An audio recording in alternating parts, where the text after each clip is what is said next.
Hello and welcome to episode 17 of the Championship Rounds podcast. I'm Andrew, joined by Dan and Taj. On a very, very busy weekend of boxing, the natural place to start being Jaron Ennis, defeating Karen Chukhadzhian by UD again to retain his IBF welterweight title in a quite disappointing performance, then.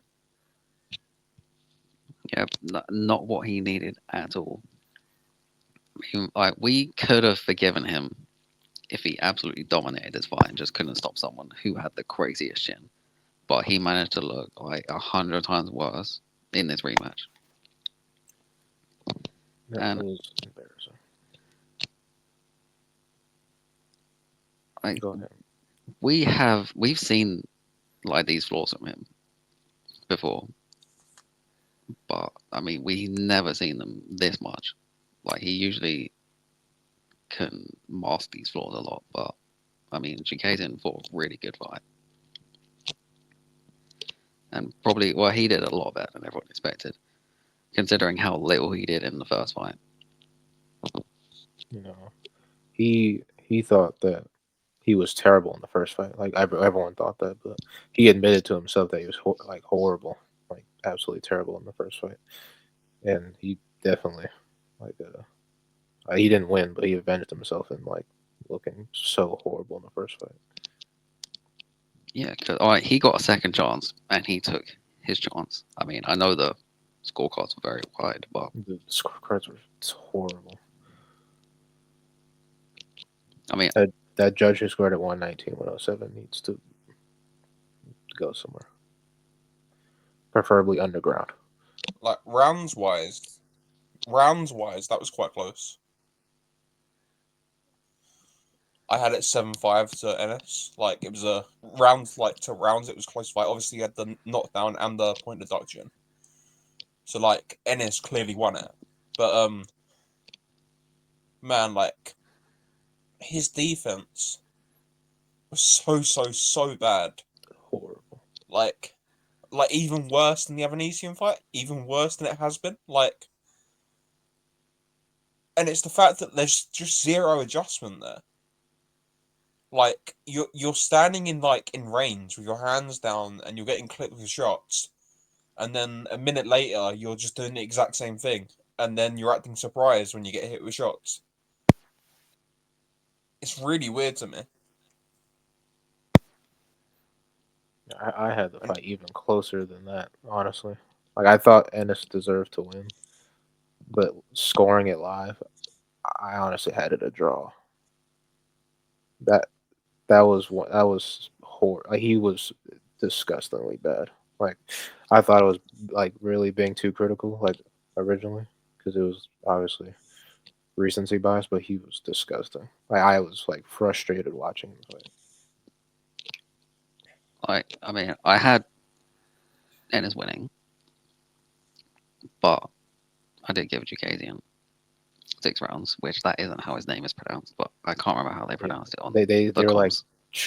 Chukhadzhian on the but comms. they pronounced it about 8 different ways. Yeah, they don't know what they're talking about. Yeah. They're like Corinne Chukhadzhian. But yeah. Look, he was just too focused on getting a knockout rather than actually. I was just say I wonder why his dad in the corner was telling him after every single round, "Wh- get him out of there. Why isn't he out of there? Got to knock him out. Not giving him anything. Like he's literally not giving him any other advice but to just knock him out. Nothing specific. No like specific adjustment. Just knock him out. And he was trying to do that almost the entire fight, and obviously made him look horrible. So Look, he just needed to get back to the basics. I mean, he's just trying to be too flashy. I mean, we know you're good. Just get back to the basics because his jab wasn't very effective either. I mean, how often did he go to the body? I can't think of Not much. like many body shots he went Because for. I mean, clearly Jacazing can take a good punch, because we saw that. I mean, you have to break these guys down, Even and in you're the just knockdown. there. Yeah, he's just there, loading up on these punches, just trying so hard for the knockout. Yeah, I was gonna say, even with the knockdown, Karen didn't even seem like super hurt. He like saved himself by taking the knee. But he didn't really seem like crazily hurt at any point in the fight. But Ennis was hurt multiple times, like in the fight, especially like early. Which I was like, how how will this work? How is this happening? Him getting hurt by someone like this. But I think he that's what happens definitely when your defense is overlooked. horrible. He overlooked him definitely. He went in He there. he managed to overlook him 2 times. Well, the first fight you can sort of forgive because like he did win every round. Then he looked poor, but like he won every round, whatever. Like, but this time it was like There's no excuse for this time. no, but this time he goes in there thinking, I won every round. This guy I'm in with is just awful. I'm I'm gonna make a couple of adjustments and be a bit more aggressive, and I'm gonna stop him. And that just like wasn't the case. And he ended up getting clipped low. Like it was just so. But I can't believe like the arrogance you have to just stand in range with your hands down. He's like telling the You get crowd hit. that Yeah, he's gonna get the knockout. It's like it was just pissing me off, like how arrogant he is in the ring. Like I get it, you're supposed to be like a showman, but when you're losing and getting stunned and getting hit with clean punches by someone you should be knocking out, it's disgusting. Like that's not like he what he you're he was supposed to do. drifting into range, not setting anything up, just sort of plodding. Like he turned into a bit of a plodder. He sort of plodded into range with his hands down, got clipped, threw a weird uppercut that missed by a mile, and then just started like dancing like he was Naz. And then like, well, no, just because you're doing weird head movements as you're like you stepping out or L stepping out, sorry, or whatever, and you've thrown a weird uppercut that's missed, doesn't mean that you didn't get hit with shots. Like that left hook from Chukhadzhian was a magnet, and like he couldn't miss. The right hand like hurt him a couple of times, or at least stunned it. Like it was so weird. Yeah, I feel like a lot of the rounds that people gave him were just because he was coming forward trying to just knock like Karen's head off.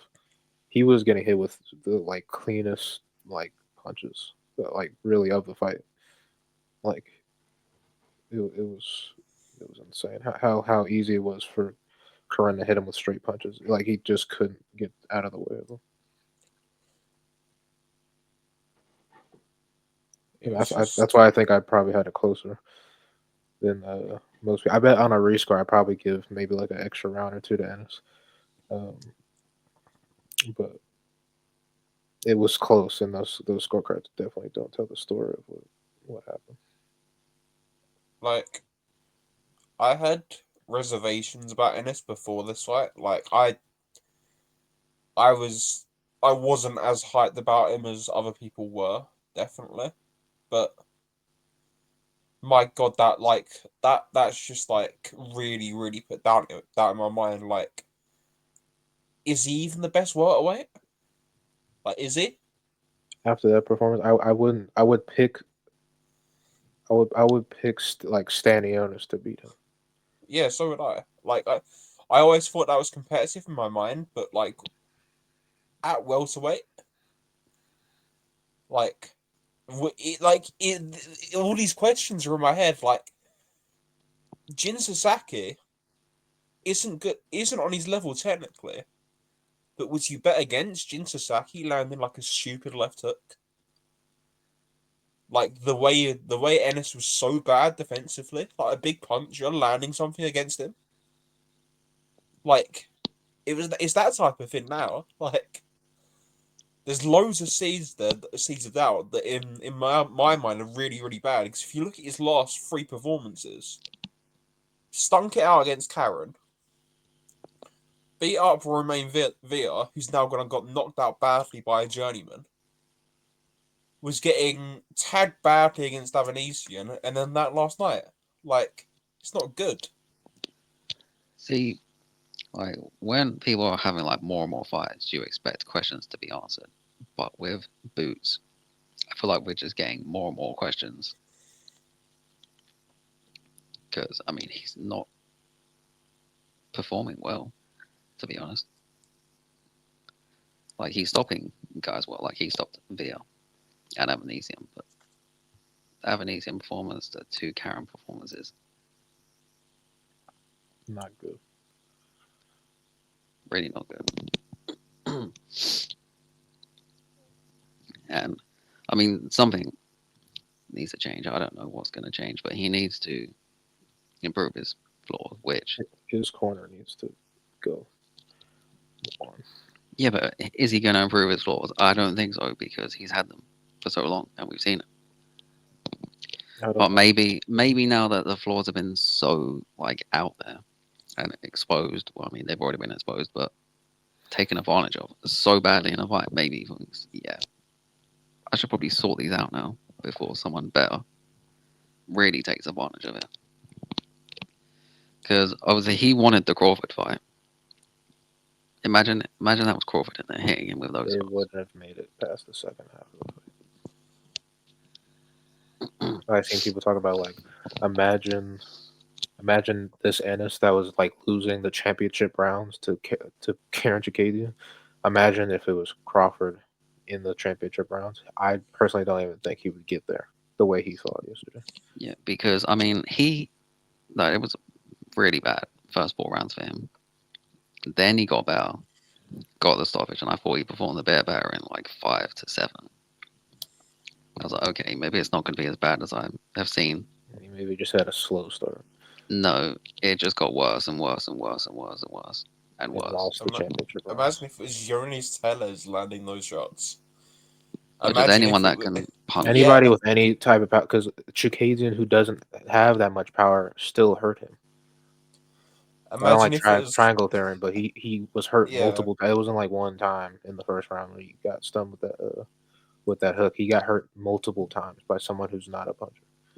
Yeah, like he's really good, but just stop all this flashy stuff.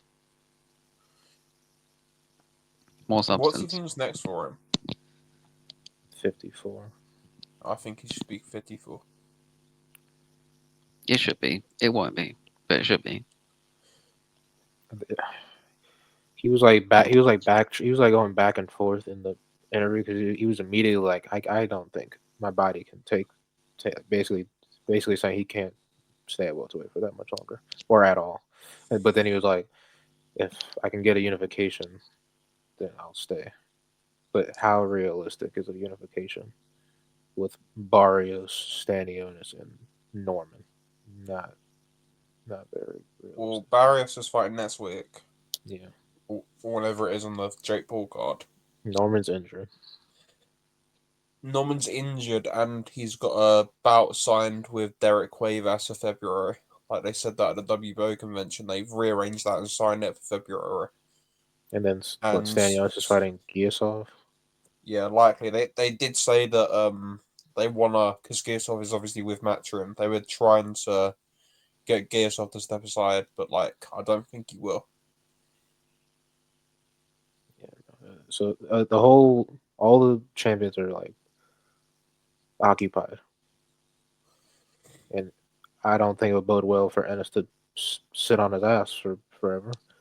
So it would probably be better for him to just give up. Yeah. If he's gonna stay at welterweight, there's one fight there that makes sense, and that's Conor Ben. Unfortunately, And I kind of have a feeling that it might happen. Yeah, I forgot that he was actually like there yesterday. Yeah. I mean, I don't think he should be fighting 147. I did say this morning that I do think the weight is a factor in his performance. It's not the only factor because he has flaws and we've seen them, but it's definitely a factor. Yeah, because even though Ben's not that good, he's not struggling at a weight class like that. Like he's not saying that, killing himself. saying that, the drug he popped for was some sort of weight loss drug, and Ben hasn't made 147 since he got banned. So Look, who's to say that fight can't happen at 154? Oh God, yeah, yeah, I guess.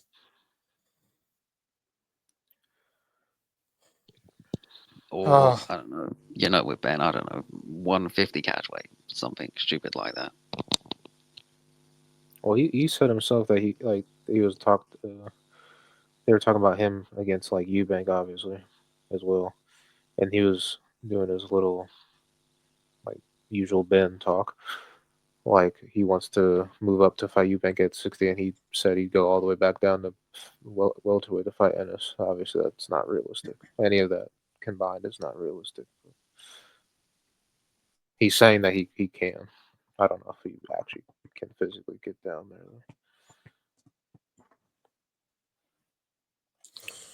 let's see. Probably not. But I would like to see Chukhadzhian fight again because I was really impressed by his performance. Well, I guess he could still stick with IBF. He'll probably be right. He'll probably not move that much. Yeah, maybe he can get Yeah, another title shot because no one else will do eliminators and he will. He's actually an well, I active mean, fighter. would you favor him over someone like David Papo or Josh Wagner? Yeah. Exactly, they're in the IBF rankings. Like, all it takes is a 12 rounder against those. You win one of those, and you're ranked number 2. So, like, Yeah, because And with how bad welterweight is, vacant belts like yeah, all he imminent. had to beat was Harry Scott to get this title shot. Pretty Harry much. Scott. yeah. So he'll be back in line. um, but yeah, Ennis needs to move up. I'd like to see him fight. Well, obviously, Virgil Ortiz is like the dream fight for me. But like, Talk if about the you're in the years. Ennis business, you probably go up. And who do you fight? You probably fight someone like, What weight I don't class is? know, Wait, no, he might not be that big. Look, I was I gonna don't say, know. yeah, I don't know. Charles Maybe he can Conwell. fight. Maybe he That's can fight Erickson Lubin. The thing is, PBC won't let him go over for that fight though. That's the only thing in my mind. Like, PBC can serve up Lubin to someone else, can't they? I'd especially tell Lubin you, because Lubin's already on the edge of a title shot again. So. yeah, I'd say he would be an okay first fight. You know, there's that OTX tournament. If Brandon Adams wins that, I was gonna say Brandon Adams. I wasn't sure if he yeah, was a middleweight or not. no, that's he's fighting in the final of that 154 OTX tournament on the You know, 22nd. I was So gonna say Brandon Adams. I just wasn't sure if he was a yeah, 54 or not. yeah, fight Wait, he's Brandon gonna fight Adams. Katsarakis, I think. Yeah, he's fighting that final on the 22nd of November. So go and fight him. Why not? That's good. I like Brandon Adams. So yeah, not the best performance from Jaron Ennis, but one of the best performances this year from Jesse Rodriguez. My God, um, wow, I could kiss him. He's he's fantastic. he might be the best fighter in boxing. He might be. I mean, he's definitely one of the best. Look, he's just insane. He's just insanely good. I mean, We're sucking him off, but it's true. It's like well, he's he's a yeah, marvel to we watch. are, we are, and rightfully so He's too because damn he's so good. He just took apart like the way he took apart Pedro Guevara, who's been a world level fighter for nearly over there 15 years. Like, he's been a Someone who's top. never been stopped. Someone who's never Yeah, been stopped again. with losses to Casemiro and Quadras and like Kimura and Kenshiro. Like, bro, you're telling me, like, yeah, wow. in 3 rounds, no less. It's not like he like had a little like trouble. Like or like it went rounds. It took him less than 10 minutes to stop him. You know, it's like I was sort of and ahhing around this fight. Like, is he going to get a stoppage? Is he not? And I thought,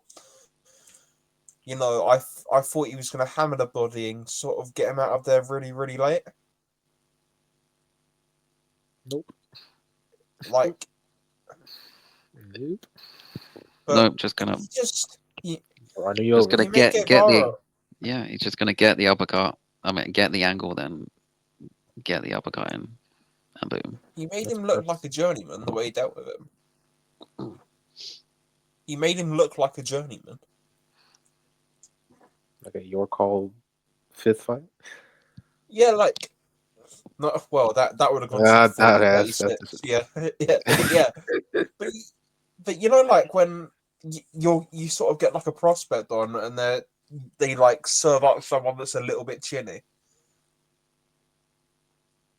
That's what it looked like. It was it's crazy. Like what? He's making mincemeat of world level fighters. Yeah, that's what elite special fighters do to very good world level fighters. They make him look like journeyman, pretty much. And that's how you know you're watching a special fighter, because of what he's doing to other good, very good fighters. what he's done in less than 3 years is actually like actually like crazy when you look physically look at it. Quadras, Rungvisai, Israel Gonzalez, Sonny Edwards, Juan Francisco Estrada, Pedro Guevara in two and a bit years. He's 24 years old. Imagine he's probably gonna fight for another 10 years. Yeah, if he retired tomorrow, he's had a great career, and he's still got a lot of time left. I was gonna say, even if he has like a under, like people obviously um, certain fighters fight till like they're like late 40s. Most like the lower weight fighters like stop near like 34, 35. Even if he has like a little like less than that, like 31, 30. Imagine what he'll do in these next 6 years of his life. When he's already done, like he's already beat like a Hall of Famer. He stopped, like, bro. It's crazy. For me, Stopping Rungvisai, Edwards, and Guevara and Estrada is insane. Yeah, let's for say me, he does man, fight till. Hold on. Let's say he does fight until he's 30. If he carries on like this trajectory, like this opponent, I mean, he's gonna be, obviously he's going to be a Hall of Famer, and like he's gonna be ranked really high, like all time. Honestly, like there's an issue with running out of opponents. Though that's the only issue. Like he might beat not him all too early. Yeah, not but with the like he can beat them, but like he's so young, he could beat the next generation coming through too. Yeah, Because he's young. Yeah, he'll like be yeah, like a veteran type fighter, and because I don't see him like moving up too high in weights. he keeps saying that he wants to like get up to featherweight and super. He will never be that big. Like he's he's already a done. Like small super he's honestly flyweight. already kind of started that, like finished growing. He's Like 24. maybe He's not gonna grow that much. maybe in his 30s, like mid early-ish Like 30s, like 30. sure, maybe he could get up. Maybe he could go to featherweight. He can't go to the featherweight, man. No, but He's a small super he flyweight. won't be anywhere near the same fighter at featherweight. Yeah, He'll be not moving his. He will literally be a completely different fighter. He would have to be in these next, like this weight class he's in the next like two. He can't go anywhere No, else. I don't think he can even go to super bantam now. Like bantamweight's a stretch. Like he was significantly smaller against Estrada. Like he's a small super flyweight, which It's makes it crazy to know even that more he was a impressive. light fly. He was supposed to be a light flyweight like 3.5 years ago. Yeah, like Like he's not a it's not big like he's guy. been fighting for like a long time. He's not a big guy, man. Like he is a he is like very very small. Like I was just when you actually think about it, these NOA talks, it has to stop. It it's just so it that's literally just has to stupid. stop. Yeah. Their NOA would look like a giant to like against them. They're not ever going to fight. That's not a thing that anybody should be talking about. Yeah, that Like needs to stop. I get they're both two lower weight fighters, and you want the casuals will want like the closest thing that they know, like the biggest names down here. They're not. They can't fight each other. Yeah, I mean, honestly, I don't think it's like proper box. I mean, it's just that there's so many people. They're just pushing it. They're actually. no, Man, Mostly, I'm so tired of Chris Mannix. It's like look. I mean, it's not even Chris Mannix. no, but It's he's Todd the one who Grisham. keeps mentioning it's Chocolatito and no, Inoue over and over it's and over again. Adeola it's Adeola Depot as well. Yeah, That those. I he mean, I can kind of like hear in like Sergio Mora's response. He's like, "This fight's not going to happen. They're too big, but I'm going to respond anyway because I have to. It's my job." Whenever they bring up anyway for Bam, like this guy's like 3 weights above him. He's going to featherweight.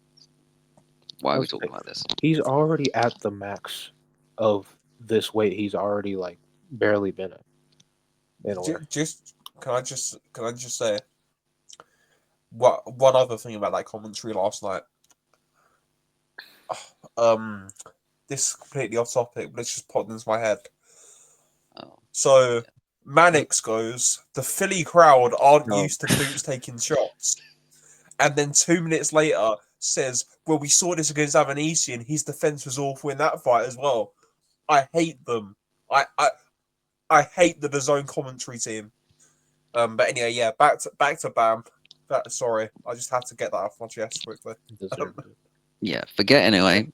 Let's talk about actual fights for him. Unifications. The Martinez Ioka winner or Cafu.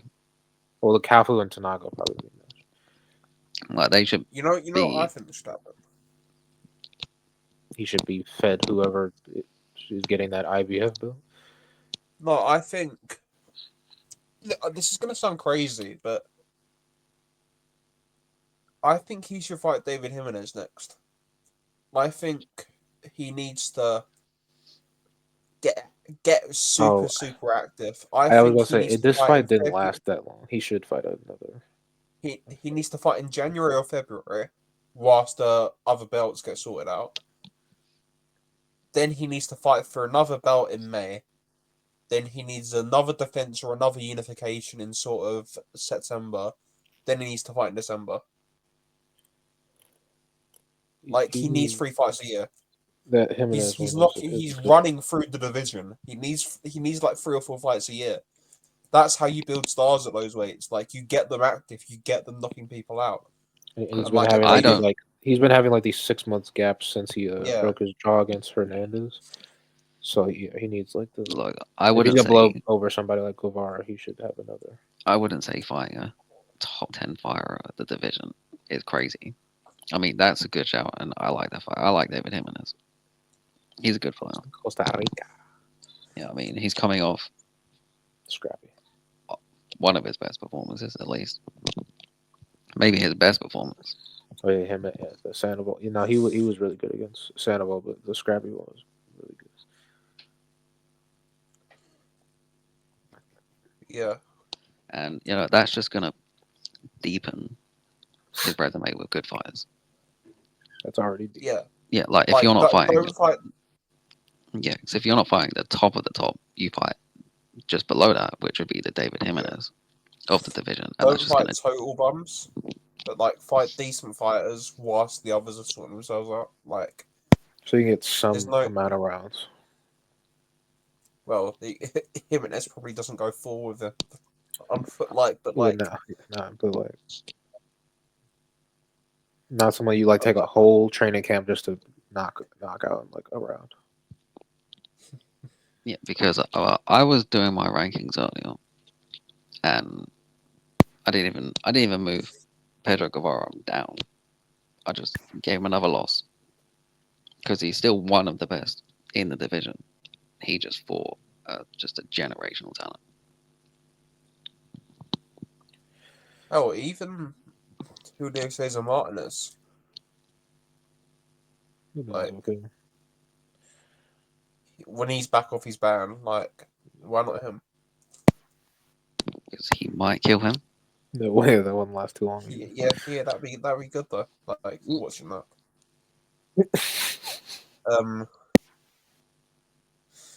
Yeah. But he's just too good.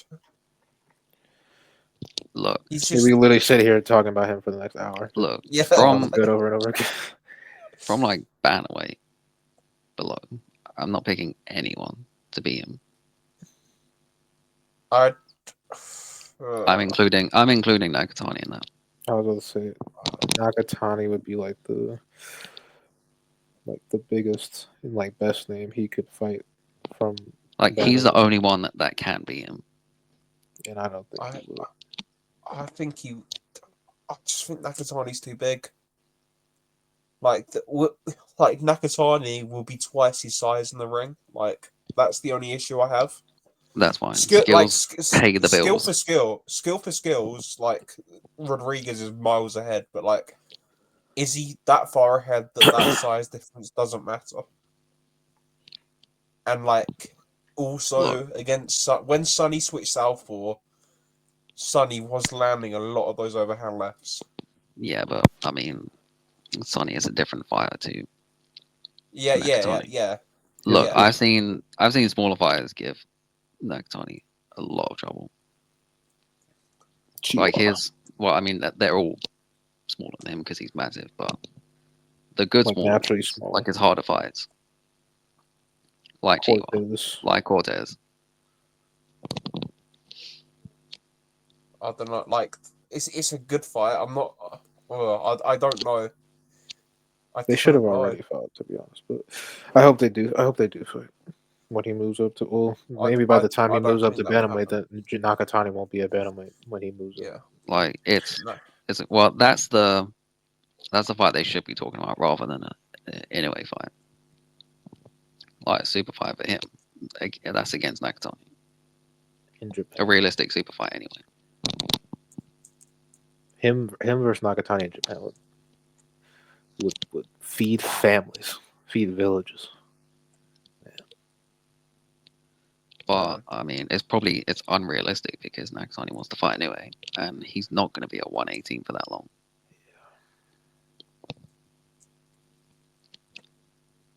Man. What a fighter. What a fighter, man.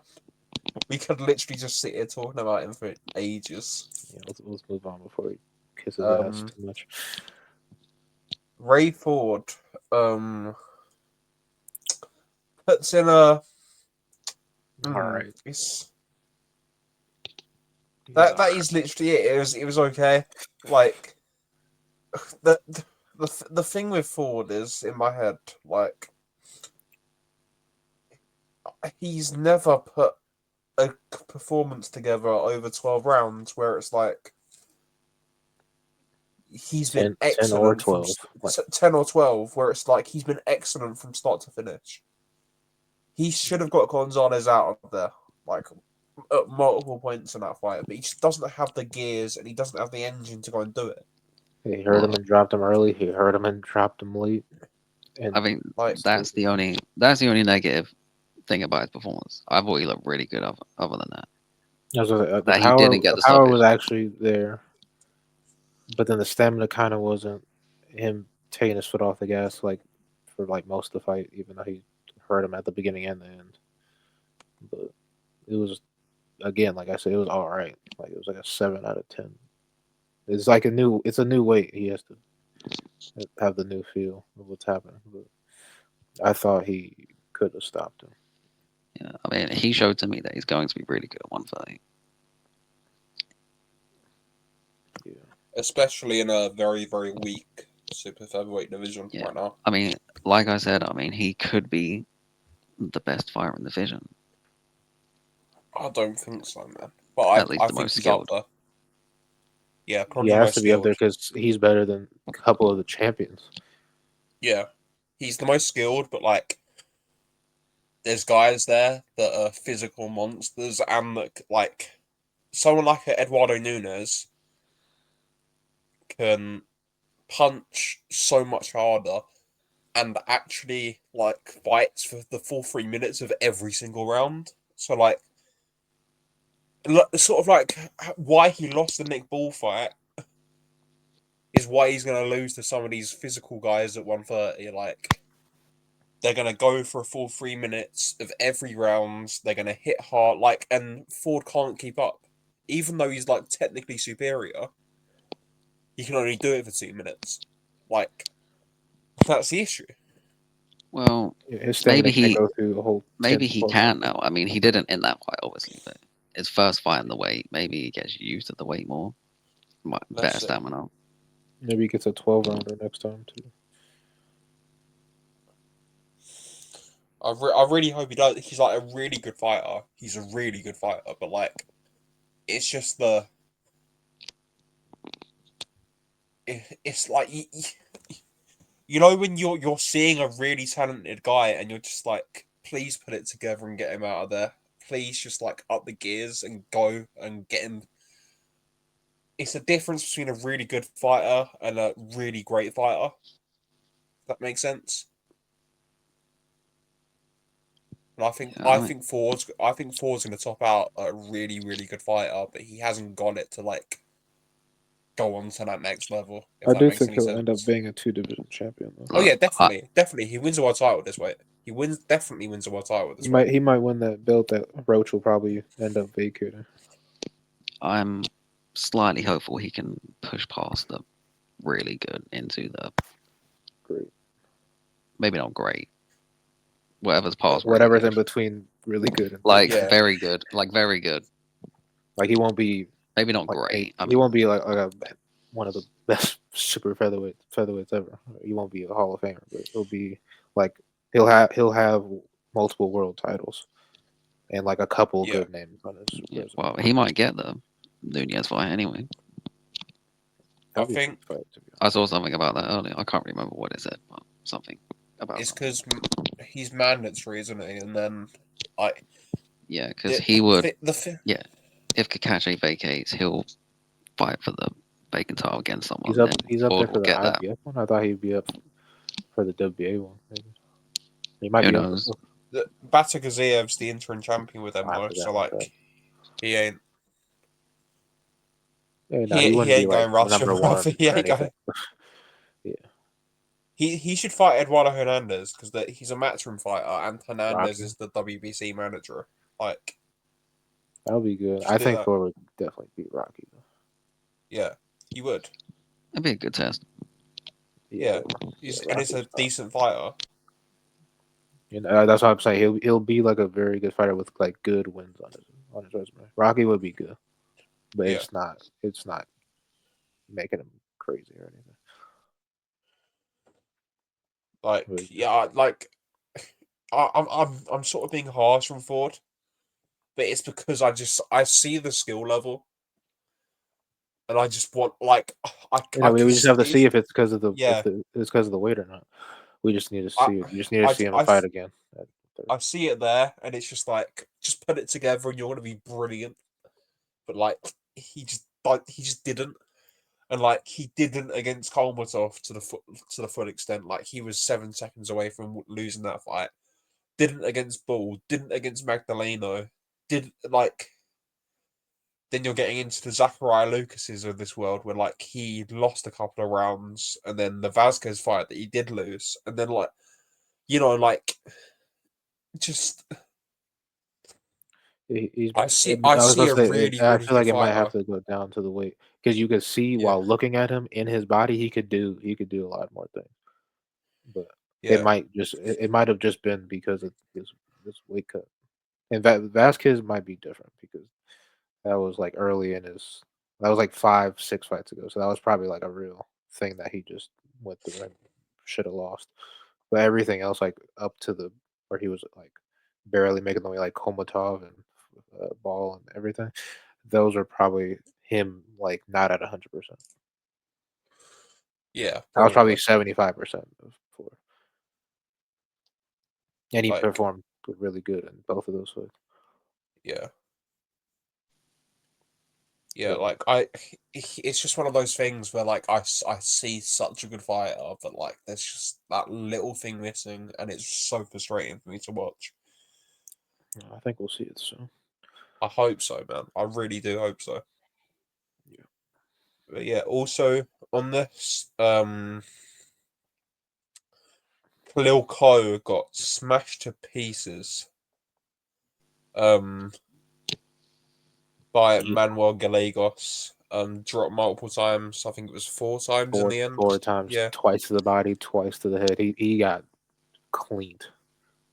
that last knockdown really like It shouldn't he have had happened. no business. Yeah, he had no business being in the ring in that ninth round. Another corner, like, just stupid. Like, Like, why are you asking your fighter if you should stop it? Do you think nine and times out when of he's 10 they're not going to be like, no, yeah, don't stop it? Because I'm a fighter. I'm going to want to keep going. and he was sort of mumbling back responses, like looking completely out of it. Like, yeah, stop. Like, what are you doing? It's not like he was. These are like flash knockdowns. And if he was hurt every single one of those knockdowns, And he was tired. He was more importantly, he was very, Ex- very tired. you Yeah, can't keep getting hit while you're tired. He's had his hands down from like round 6 on. He just couldn't pick his hands back up. I mean, that is really tough performance. I mean, he took so much damage in that performance. Well, in that fight. I mean, he had a good first round, then it just went downhill from there and just got bad for the And rest then of in the the fight. fifth, he was gonna come back. Like he was like Yeah, because beating I on think at Gallegos, one and then he point, got hurt. But yeah, I think at one point he hurt Gallegos. And he was like, okay, maybe he's going to turn it around. He did. that was that. I think there was the insane fifth round where he got dropped, and then like turned Gallegos around in the corner and was beating on him. But then Yeah, because he probably lost the fight by doing that. yeah, cause, I mean, yeah, obviously he was dropped in the 5th, the 7th, the 8th, and the 9th. I mean, look, if your fighter has been dropped, 3 times. then he gets dropped again, and then he gets dropped again in the next round after taking a massive beating for 8 rounds. Why are you sending him out again? After seeing him struggle on the stool.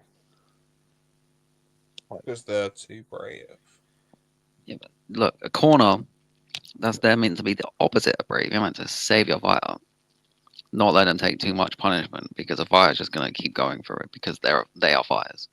Like him losing to Gallegos, it's like an upset, but it's fine. Like that happened, but he got beat on so bad that probably put like a good dent in like any part of his like upcoming career. Honestly, Yeah, well, no, Gallegos, he seems to perform better when he fights a light heavyweight yeah, because he looked massive in that ring.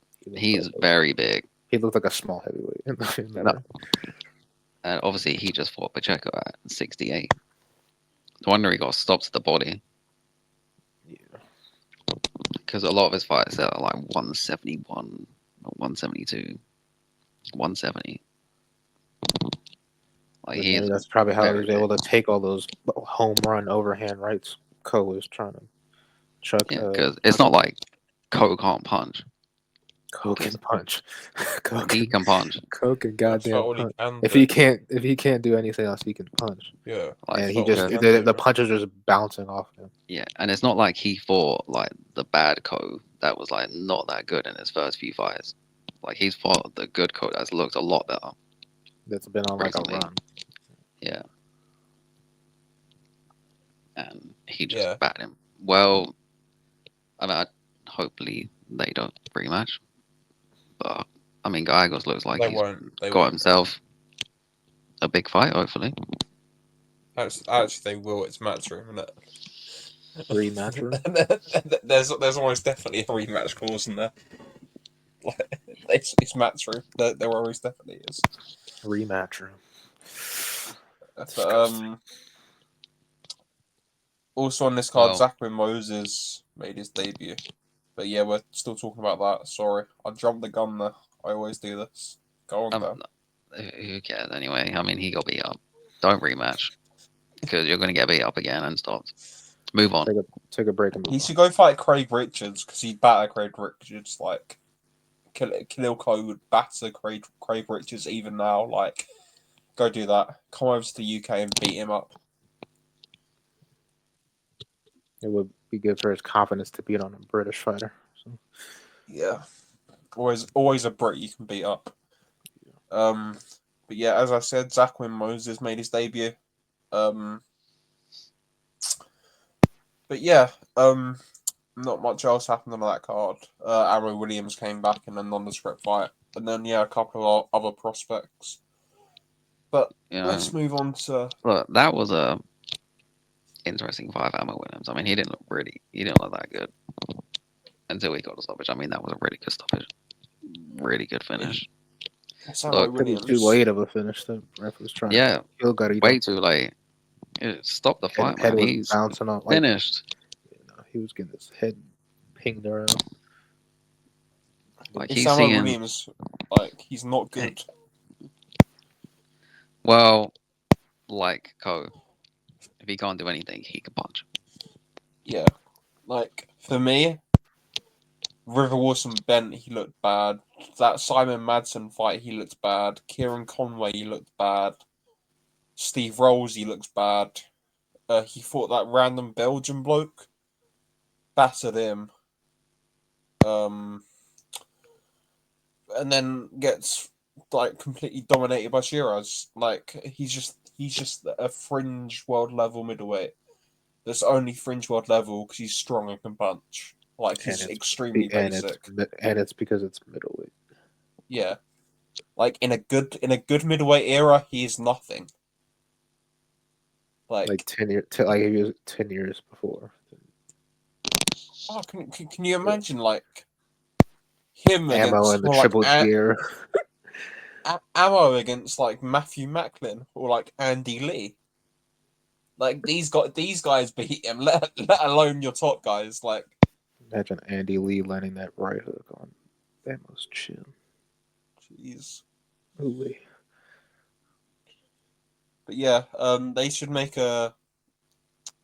just try and make a Stephen Butler fight for him. Honestly, if I had it my way, just make a Stephen Butler fight.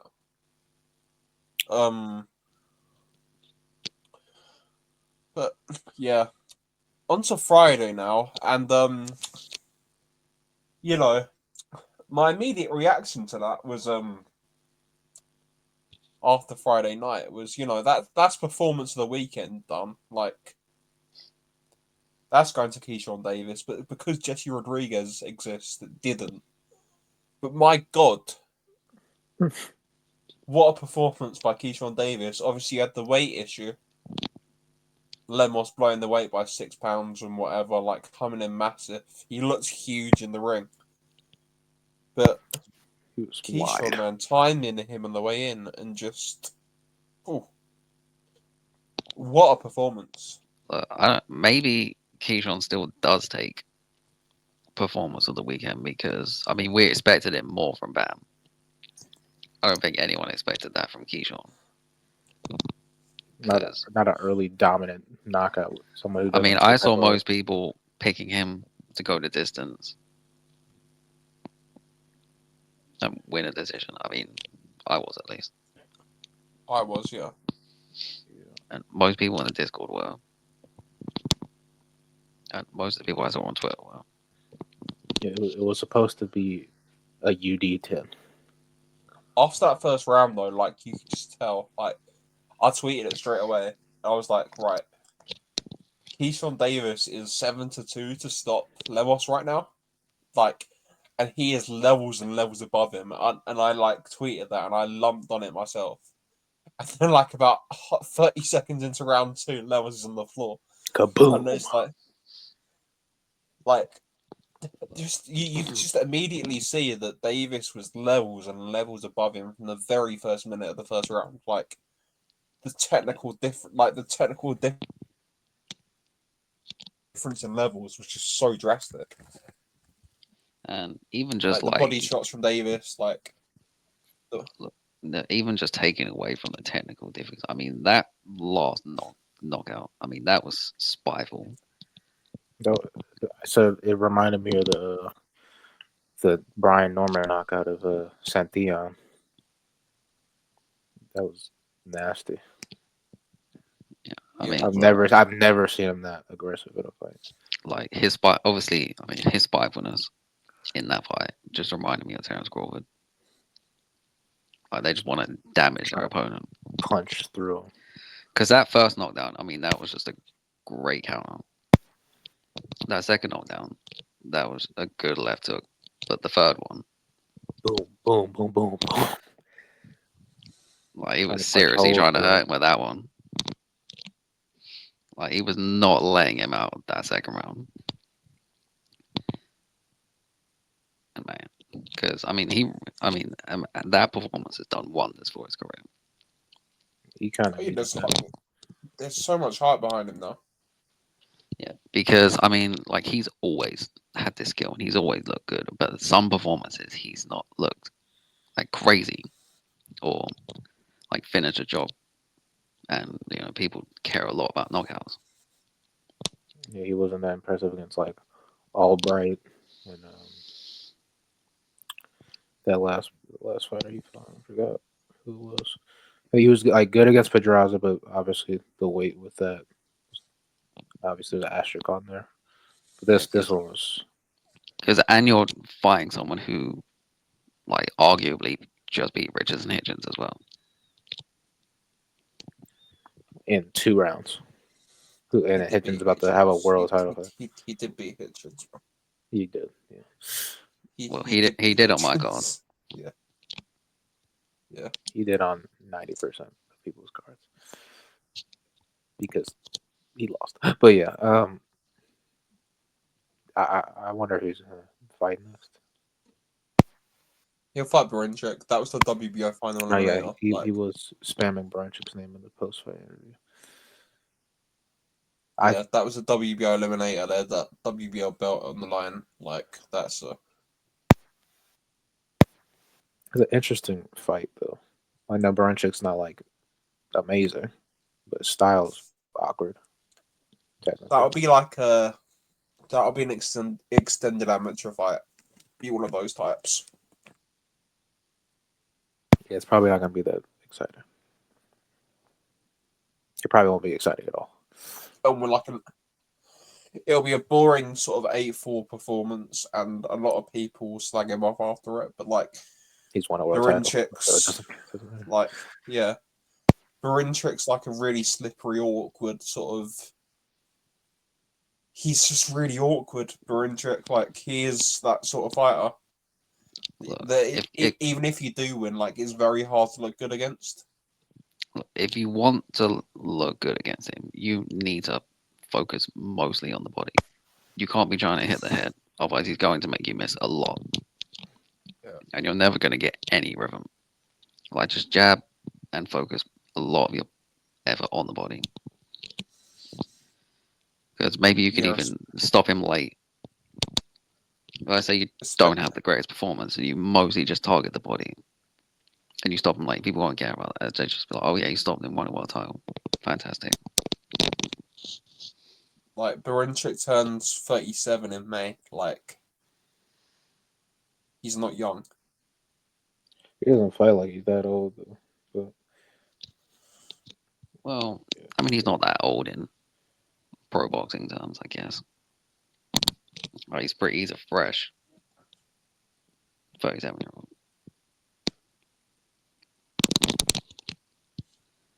But I mean, even young, I mean, body shots affect everyone, especially when you're old.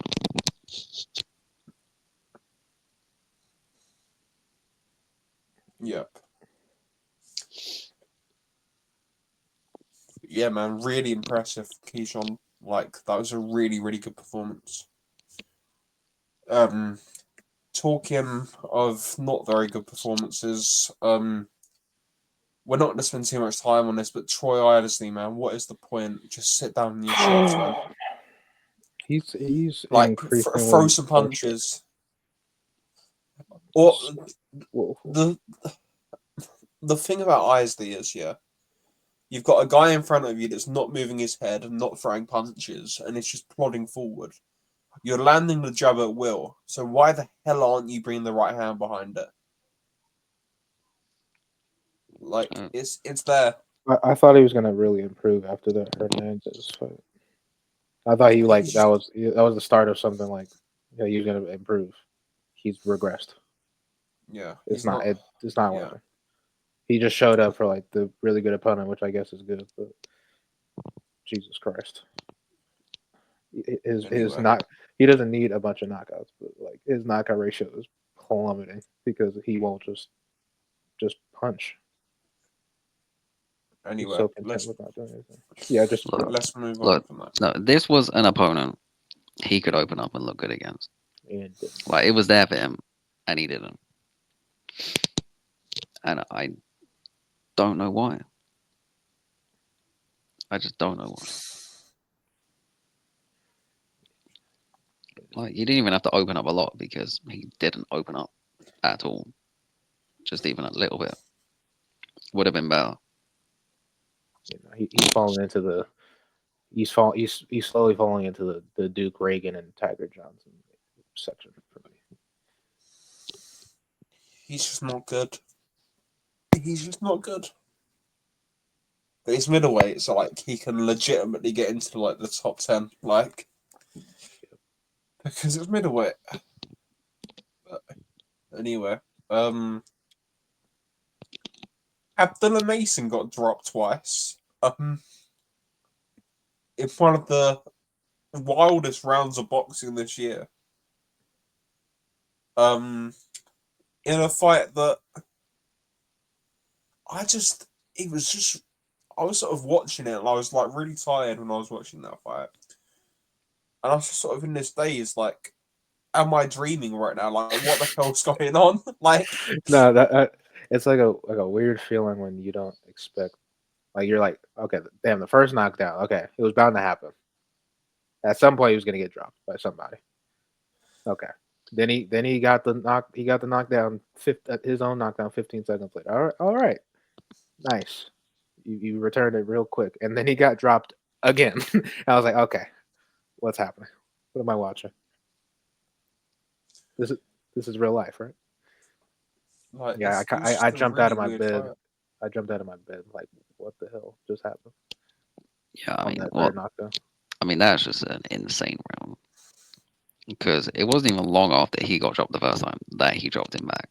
No, he dropped him like he got hurt again with the overhand right, and then planted his feet and then just chucked the uppercut. Yeah, like my jaw was on the floor when he dropped him, and then my jaw was even wider on the floor when he got dropped again. 10 seconds later.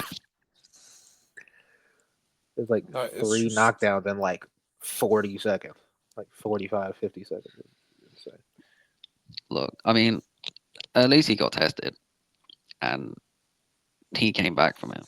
I mean, it's better to get tested at this level than not get tested, and then you fight someone great or good, and then you're in this situation. You have no idea what to do. Or don't know if it's in you. I mean, he knows it's in him to come back from something like this. It's really weird because, like, he wasn't hurt. He seemed more hurt in between the knockdowns, like when he got hit with the overhand right before he got his own knockdown, then the two knockdowns. He didn't even really hit the floor. He caught himself. Yeah. He just, like, got punched onto a knee. Yeah. Like, he was just being too reckless. Yeah. Look, at least it's like a mistake there. I mean, obviously his hand was up, but his chin was in the air. That's why his chin was exposed and he got hit with that left hook. It's like a Charlo Centeno situation. Like your hand's there, it doesn't matter. You have to drop your chin down. Like tuck his chin, and he's fine. And he's gonna eat it. Well, who knows? He's gonna bounce off maybe. Who knows? He might have still got dropped, but it would have been better to know that than you having your chin in there, knowing you're. At least he's made no mistakes for it to happen. He just got caught with a great shot, and that's fine. But in this case, I mean, his chin was in the air. The whole fight, really. And like, it seems to happen with a lot of fighters. Whenever they're throwing punches, their chin just goes up. They got to do the tennis ball trick. Yeah. Yeah. It was just shocking. Like, it was a shocking, like, round and fight. Like, it's crazy. But yeah, he's still. I'm still very high on him, Mason. But like, You know, he didn't go anywhere for me. He's still the best prospect in boxing to me, or at least one of the best. Those knockdowns didn't. One of the best. Yeah. Those knockdowns didn't do like make me think he's like horrible now that he got dropped. He's still a very good fighter.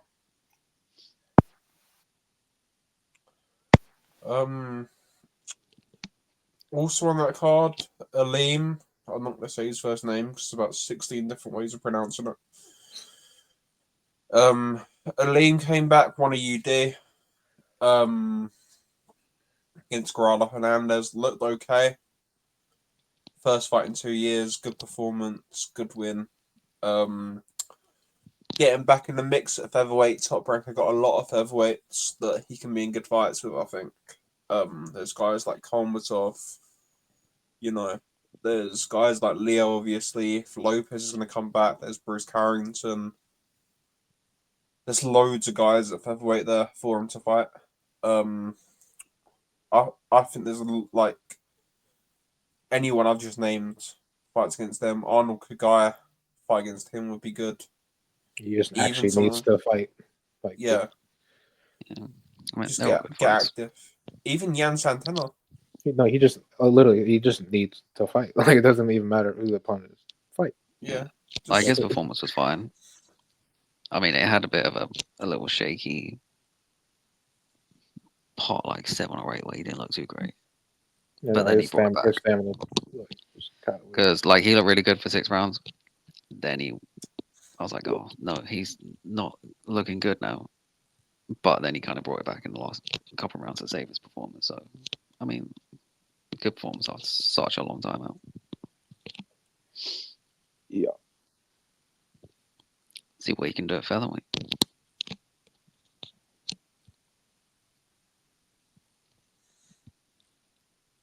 And yeah, that's about it for that card.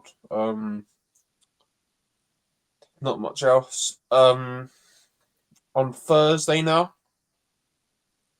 Iglesias dominated Petr Ivanov. Just completely outboxed him and then took him out in the 5th round. Bit of a premature stoppage, but the writing was on the wall.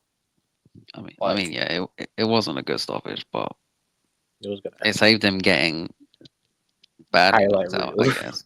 Because I mean, he hadn't won a round. He hadn't really done much up to them, there. And you know, I mean, that was a bit of a different dimension from Iglesias. Lots of good work with the jab, with the lead hand. Not like a lot more than we've seen before. He wasn't like insane. He just was Iglesias. It was good. Yeah. It's not like he wasn't like blowing over guys like we've seen. Like he was setting it up, doing well, taking his time, a little bit of patience, working on a few things in there. Yeah. Still got the stoppage. It was that type of fight where like you thought he could just at any point snap into gear and take him out, but like he wanted to sort of work.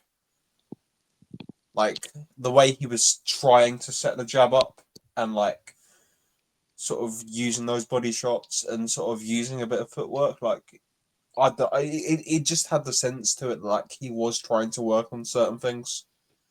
For me, anyway, like, and yeah, and that's then when fine. he did, yeah, and then when he was like, yeah, sure, I've done enough. Yeah. Then he finally got it and did it. Yeah. Because I mean, like blowing people out, like it's fine. It looks good, but you're not like learning too much. Take a couple extra rounds to work on some stuff. Then when you fight the great guys, will get like title shots. Like you can do different stuff in the ring against them. Yeah. He's really, really good. He's so good. He is so good, man. Like, I'm still not sure there's a super middleweight in the world I'd pick against him. Like, just that power is ridiculous. That jab was beautiful. That lead hand is so good. Like, he's so big as well. He looked massive. He looked like a really good, like, he looks like a really, really big, like, heavyweight. He is so big. He's so big. Southpaw can punch, can move. Like, honestly, like, he's a nightmare for anyone. Like, it's a shame because he's not going to get these fights because, he's fighting him in Montreal on a Thursday. But, man, he's good. He's really, really good, man. Trying to outdo the What's Bam Glaze right now. What's the furthest he's been in rounds? He went 12 with Chilemba. Oh. Yeah, that answers my question. That's fine. I was gonna say I want to see him go like really far, see if he can keep up. As And the one decision he has, he obviously went he has 10. all knockouts. He went 10 with someone when he won the IBO as well.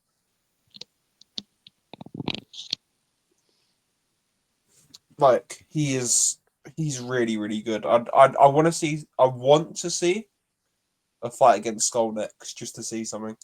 Because he takes Skull's head off at me. I really think he'd dominate William Skull. Oh, yeah. I don't know. Oh man, that would not look good for one of the Cubans. There's let's see. But yeah. Moving on to Saturday. We'll start with the Pro Box card. Nicholas Flauz got a nice UD win against Gomez, 147. Just completely dominated him. Won every single round on every single card. And then try to go for it at the end, even. Yeah. While winning it around, he still tried to knock Gomez out. Like, he's a good little fighter, Nicholas Flauz. Like, he had a couple of losses early on. That Boca Chica thing seems like a bit of a anomaly. Like, just got caught early. And then he came. And Pro Box helped. Just Pro Box. And he came and beat Sabayo. And then he's Santa Maria beat Jahai Tucker on I forgot Tucker too. Top rank card, yeah. He's on good run. He's got that WBA belt that he's defending, like, getting into the rankings there. Like, he's a decent fighter. Like, he's not going to be some world beater, but, like, he can cause a couple of upsets along the way. And, like, he can, he can beat a few good guys, and he'll be a good opponent for someone. Yeah. Like, and like I said, like, welterweight right now, like, welterweight's quite bad at the minute. Like, who says he can't go and sort of sneak a world title somewhere? Like, About world title, but he can get in there. yeah, like, I'm not even sure like that he can't though. Like, the amount of guys that say like Ennis moves up, and like, I don't know, say Stanionis moves the up. division Like, would have to open up insanely for him to get a title shot, let alone a title. Let's calm down. He's close. Look at the WBA rankings though, yeah.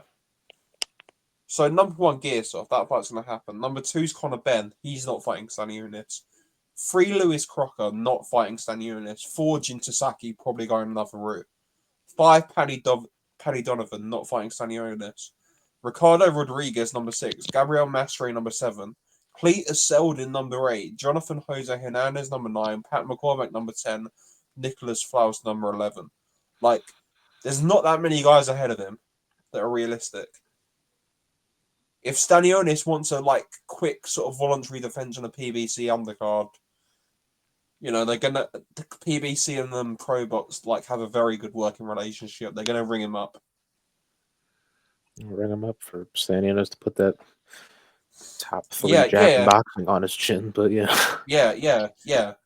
But like, even still, like, if Stanionis for whatever reason vacates, there's a route for him there to like he'll get a rankings boost after that as well. Like he's just defended a WBA belt. Like 2 or 3 defenses of that, like you're basically a mandatory. Like, Look, and like Pro Box gets you opportunities. yeah, We've seen it loads of times. Pro Box gets you opportunities.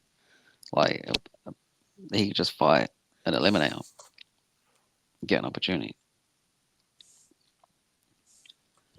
Like you I think mean, someone? like, Look, do you think one of these champions wouldn't want to fight someone like Nicholas Flauz? Because they would expect it to be an easy title defense. And maybe he could upset. I mean, it's not the first person he would have upset. Won't be the last. Like he's a real. I mean, he's not going to be Stanionis, but someone else. You never know. And let's say he's Stanionis. Let's say Stanionis vacates sometime and moves up to 154. I mean, if he keeps winning these things and gets moved up higher and higher in the WA rankings, he can get a title shot for a vacant title against someone, and it might not be the best opponent, and he could win. yeah. Also on this card, Jesus, Yeah. Abraham Montoya scores a split decision win over 10 rounds against JoJo Diaz, who is now 1-6 in his last 7 fights. He's got to pack it in. He's like now. Like it's done. It's over. It's over. It's so over. Just he's won 2 of his last 9. he's like 3 6-1 this decade. Yeah, but I mean, he's not gonna stop because he's going to keep getting these opportunities because of He's a like name. he's a known guy. You know, you know what I said last night, and I've probably said it to both of you. JoJo Diaz against Abdullah Mason. Oh yeah, you did say that. Yeah. And then I reply saying, yeah, if he wants to die after he drops Mason twice himself. Yeah. Like this fight, like I was watching it, I was just thinking they're just one's a has been, one's a never has been. Like they're just Montoya's not good, and JoJo Diaz is completely shot to pieces. And he's 31 as well. He's only 31. Yeah, he's been around for a long time. Man. And it's kind of crazy. He's also damaged his body a lot too, so it's just not a good look. There's very, very bad jokes that I'm not going to make at this moment. No, it's not, dude. Yeah. But like, yeah, like, oh god, JoJo Diaz, man, JoJo Diaz.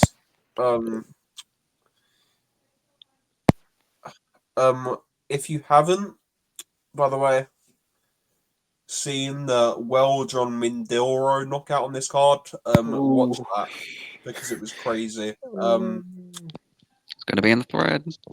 Yeah, he knocked Debray out in sections. I've posted it on my Twitter if you haven't seen it, so just go and watch that knockout. It was crazy. Last bit of business from this week. Subriel Matias Puts an interesting performance. He's come back from the Liam Harrow win, or the Liam Harrow loss, sorry. And He gets hurt with the first punch of the fight, so we'll just move on past that. I sort of turned it on. It was like when you're sort of juggling between three cards when it's live, and like this was between a fight. I think it was whilst Ray Ford was on, and I stuck it on, and then like I look up and I see Matias sort of wobbling around on the ropes, and I'm like, what the hell was going on? Like, yeah. If you didn't, I'm sure you've seen it now, but he just immediately got hurt, and then just got the Jordan Gill in the corner for a bit. Yeah, and then that was disgusting. He flipped it around in the next round, I guess. I know. It's like if if that happened and he like went to the later rounds with that opponent, then that would have been nasty work. But look, he got his first TKO/KO. It's been the first time like this decade, like in a while. Everyone's been quitting. He's at like 7-8 RTDs with the UD losses to Ananyan and Harlem, but just all RTDs for like the past like 5 years. Well, it's good seeing him back. You know, he didn't look like there's only like 5 minutes to go off of. Like he didn't look amazing, but you can still see he's just the same. Yeah, like he got hurt, but he stopped him in the next round. So head and body shots hurt Ramirez. Like it was good. Still offensively great, and it's fine. Defensively though, Jesus Christ. Look, he is what he is. Yeah, he literally is what he is. And what he is will probably just stick to being a former world champion with no title defenses. Or one title defense. If someone can't move in front of him, wants to stand in front of him, then they're going to pay the price. Yeah, I'm not going to lie. Any 40-pounder that is willing to like really fight with him and not like move and box as much as Paro did, they're not getting out the fight. But obviously it would bode well for you to do what Paro did and get out the way. Because he most likely would not be able to catch you. And like be able to plant his feet and like do what he's done to other people who try to like fight him. You can't fight him. It's not gonna because you can see when he's trying to get to Paro, he wasn't like running, but he was moving, like getting angles. He was always just constantly resetting. Like he was like about to start doing something, and then Paro's out the way, and he's like, God damn it! You can't punch. It's just so hard when you have to keep resetting. And then that's when you get sloppy and just start chucking anything, and then get countered by doing that. It's just not a good look. There's one fight that I want to see, and that is Steve Claggett. So you just want the fight of the year between Steve Claggett and Matias. Of course. Can you imagine, who doesn't want the fight of the year? Can you imagine how many punches will be thrown in that fight? So the fight would probably go around like 9-10 rounds. They'd average like 100 each. So yes, a lot is the answer to that. Yes. Like just make that fight. Make that might as well make it a 10-foot-10 ring. Yeah, you don't need Montreal Casino ring. You know that tiny Montreal Casino ring. Just make it in that. Walk by all the people having dinner. Yeah.